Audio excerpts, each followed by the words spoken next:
In a small village, there lived a girl named Zuri, known for her beautiful dreadlocks. Though her hair was a symbol of her heritage, the villagers mocked her as witch girl. Her cruel stepmother called her locks evil snakes, filling Zuri with doubt. One day, Zuri met Kofi, the wealthy boy who surprised her with kindness. But when Kofi fell ill, the villagers blamed Zuri's hair for his misfortune. In despair, Zuri almost cut her dreadlocks but felt her mother's spirit urging her to embrace them.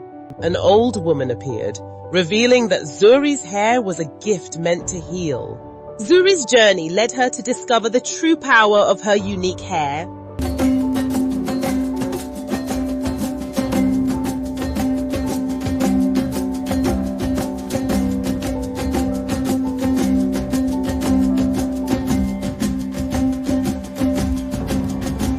Once upon a time, in a small, bustling village, nestled between rolling hills and a shimmering river, there lived a young girl named Zuri. Zuri was no ordinary girl.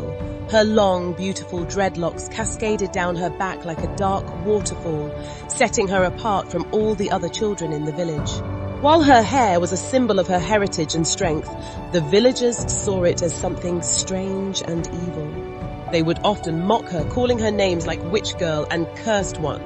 Zuri's stepmother, Mama Juma, was particularly cruel. She would call Zuri's dreadlocks evil snakes, claiming that they were the root of all the misfortunes that befell their family.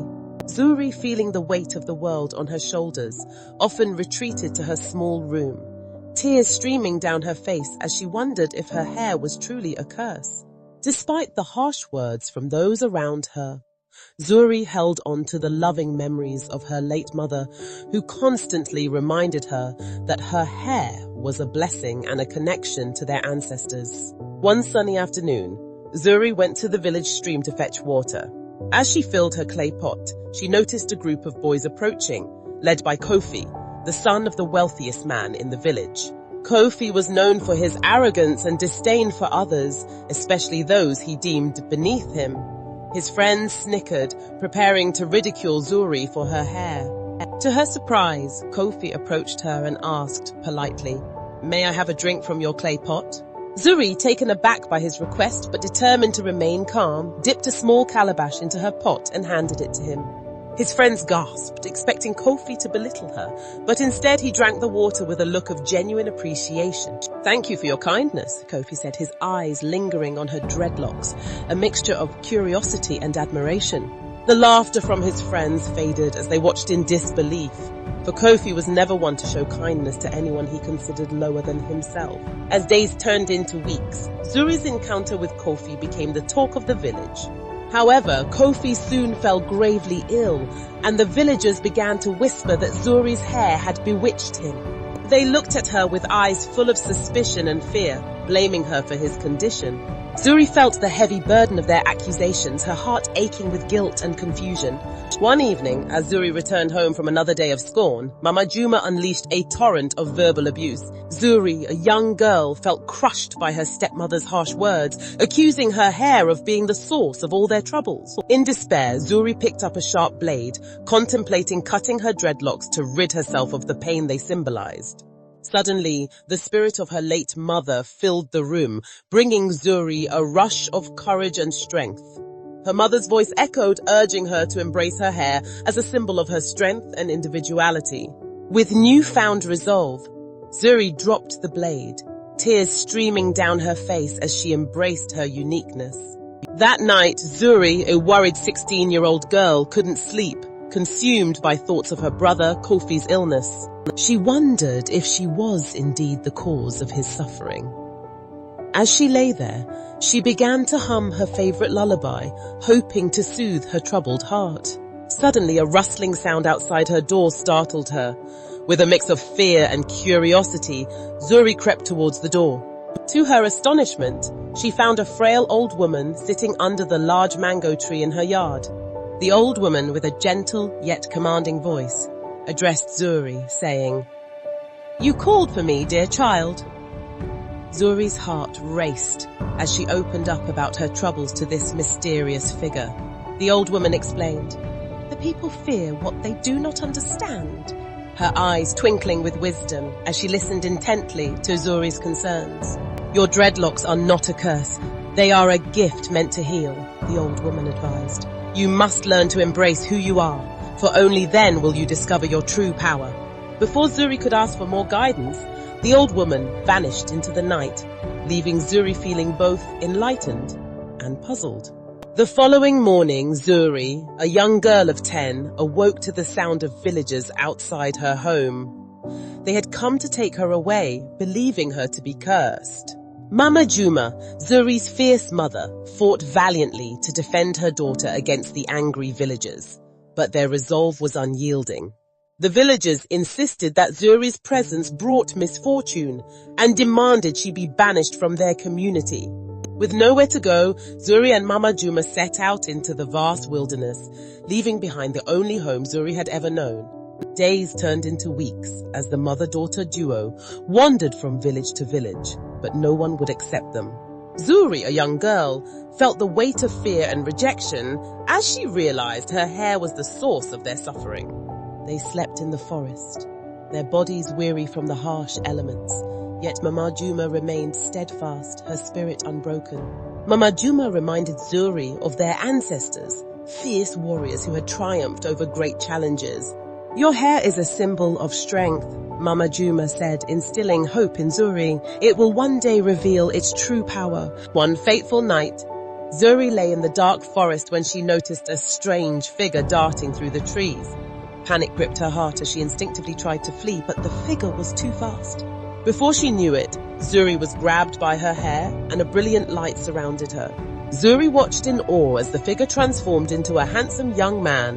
"Thank you for saving me," he said, his voice smooth like honey. "What brings you to this desolate place?" Zuri shared her story with him, explaining how the villagers believed her to be cursed because of her hair. The young man listened intently, then revealed his own story. Jabari, the prince of the neighboring village, reveals his plight. "A wicked witch cast a spell on me, turning me into a spirit doomed to wander the forest. Only the touch of one with a pure heart can break the curse." Recognizing Zuri's unique identity through her beautiful dreadlocks, Jabari leads her back to his village. As they entered, the villagers gazed at Zuri with wonder rather than fear.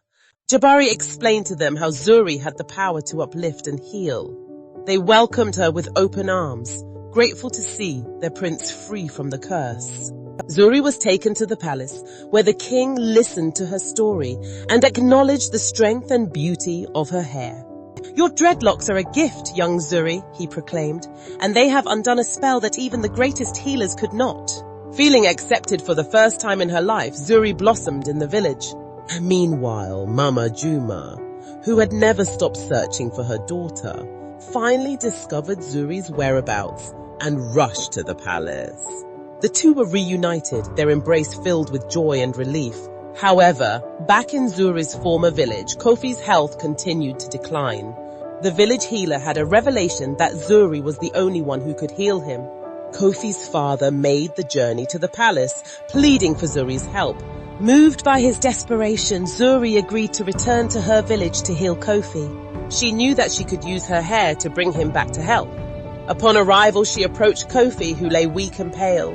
Gently, she let her dreadlocks fall over his chest. In an instant, Zuri's locks began to glow, and as they did, Kofi's illness vanished, bringing relief to the village. The entire village erupted in cheers, calling out Zuri's name in gratitude for her miraculous act. But just as Zuri turned to leave, she received shocking news. Mama Juma was gravely ill. When Zuri reached her stepmother's home, she discovered that Mama Juma had been the one behind Kofi's sickness. Consumed by jealousy, Mama Juma had caused Kofi's decline to frame Zuri and rid herself of her daughter. As Mama Juma lay dying, she begged for forgiveness from Zuri. In that moment, Zuri, a determined young girl, saw the truth in her heart. Mama Juma had allowed her envy and hatred to cloud her judgment. Despite the pain, Zuri forgave her, hoping to use her hair to save her life. But as she attempted to channel her healing energy, nothing happened. Her hair remained lifeless. Zuri then understood that her stepmother's heart was still filled with malice. and that true healing could only occur if she let go of her evil intentions. Mama Juma refused to change, and in her wickedness she passed away. The villagers, who had once shunned Zuri, now gathered around her, expressing their regret for how they had treated her. They realized the error of their ways and acknowledged the strength of her unique beauty. As time passed, Prince Jabari often visited Zuri's village, and with each visit, their bond deepened. One evening, while walking by the village stream, Jabari, a young man with a noble spirit, turned to Zuri, a girl known for her vibrant dreadlocks, and said, "Since the day you walked into my life, you have healed not just my curse but my heart. Will you walk beside me as I lead my people?" Overwhelmed with joy, Zuri nodded, her heart swelling with love. They soon became engaged, and Zuri, the girl once rejected for her dreadlocks, became a queen, celebrated for her unique beauty and strength. The village learned a valuable lesson through Zuri's journey, realizing that the strength of a person lies in their uniqueness. They promised to embrace and celebrate differences rather than fear them. Zuri's dreadlocks became a symbol of resilience, beauty, and acceptance. Surrounded by love and acceptance, Zuri finally felt at home. She often shared stories with the villagers, teaching them about kindness and the importance of embracing one another's differences. In her heart, she knew that evil has an expiration date. Through her journey, she had learned that discrimination only leads to destruction. She vowed to always be open-minded and kind, paving the way for a brighter future for her village. Zuri, a once ridiculed girl, transformed into a queen, living happily ever after. Her story inspired generations, encouraging others to embrace their true selves. Zuri's dreadlocks became a powerful symbol of beauty and strength. She taught the villagers that differences can connect us to something greater. Each year, the vibrant community gathered to celebrate the Festival of Dreadlocks, a joyous occasion honoring individuality and the transformative power of kindness. Zuri, a resilient young woman, stood at the heart of the celebration, her journey symbolizing how she had transformed her pain into a legacy. Her story proved that love and acceptance can triumph over even the darkest of curses, inspiring those around her.